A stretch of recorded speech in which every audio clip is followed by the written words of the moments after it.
Danger હોય છે આ 4 રાશિવાળા ગજબના માસ્ટર માઇન્ડ. આ શક્તિને કારણે પોતાના પક્ષમાં કરી લે છે બાજી. તમે માર્ક કર્યું હશે કે કેટલાક લોકો ખૂબ જ ટીકડમબાજ હોય છે. તેઓ દિમાગ લગાવીને કંઈક ને કંઈક ખુરાફાત કરતા રહે છે અથવા તો માઇન્ડ ગેમ રમ્યા કરે છે.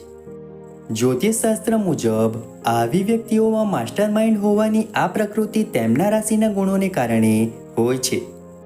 એવું પણ જોવા મળ્યું છે કે આવા લોકો ક્યારે સંબંધોની પરવા કરતા નથી. તેમના વિશે ખાસ જાણવું જરૂરી છે જેથી કરીને તમે તમારા સંબંધોમાં સતર્ક રહી શકો. તમે આ લોકો સામે ક્યારેય જીતી શકો નહીં. તો ચાલો જાણીએ આ રાશિઓ કઈ કઈ છે.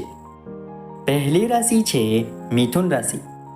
આ રાશિનો સ્વામી ગ્રહ બુધ છે, જે બુદ્ધિ અને કોમ્યુનિકેશનનો કારક છે. આ રાશિના વ્યક્તિ સ્માર્ટ, તેજ અને પરિસ્થિતિઓ મુજબ પોતાને ઢાળવામાં અવ્વલ હોય છે. તેમના વ્યક્તિત્વ અને સ્વભાવના બે પહેલું હોવાથી એ જાણવું મુશ્કેલ બને છે કે તેમનો વાસ્તવિક ઈરાદો શું છે. મિથુન રાશિવાળા લોકો માનસિક પડકારો પસંદ કરે છે. તેઓ લોકોને જોડવા અને તોડવા માટે પોતાના વાચાળ સ્વભાવનો ઉપયોગ કરે છે. મિસલીડિંગ ઇન્ફોર્મેશનને પણ એવા તરીકા અને તર્કથી રજૂ કરે છે કે લોકો તેમના પર વિશ્વાસ કરી લે છે. બીજી રાશિ છે વૃશ્ચિક રાશિ. જ્યોતિષશાસ્ત્રમાં વૃશ્ચિક મંગળથી પ્રભાવિત રાશિ છે, જે ગંભીર હોવાની સાથે સાથે રહસ્યમય પણ હોય છે. તેઓ હંમેશા થિંકર પ્રકારના માસ્ટર માઇન્ડ લોકો હોય છે, જે સરળતાથી પોતાનો ઈરાદો વ્યક્ત થવા દેતા નથી. આ સાથે જ લોકો એ જાણવામાં કુશળ હોય છે કે લોકોને શું જોઈએ. પોતાના આ ગુણનો ઉપયોગ માઇન્ડ ગેમ તરીકે લોકોને પોતાના હકમાં કરવા માટે કરે છે. જ્યારે આ ગુણ અવગુણમાં ફેરવાય છે ત્યારે આવા લોકોને સાતીર કહેવાય છે.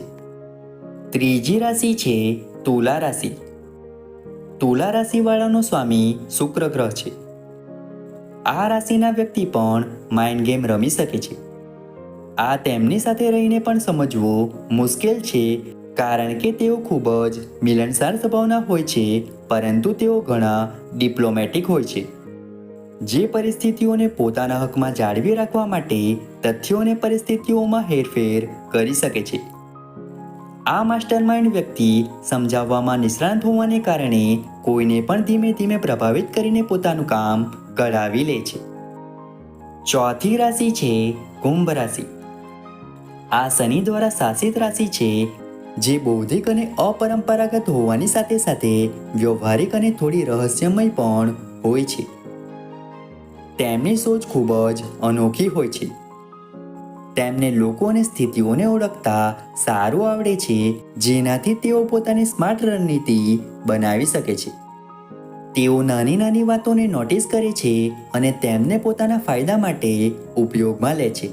તેનાથી તેઓ ખૂબ જ સરળતાથી અને યોજનાબદ્ધ રીતે મનોવૈજ્ઞાનિક હેરફેર કરવામાં સફળ રહે છે. મિત્રો, આશા રાખીએ છીએ કે જાણકારી તમને ગમી હશે. વિડીયો ગમ્યો હોય તો વિડીયોને લાઈક કરીને ચેનલને સબસ્ક્રાઈબ અથવા ફોલો કરવાનું ભૂલતા નહીં. ચાલો મળીશું નવા વિડીયો સાથે. ત્યાં સુધી જય માતાજી.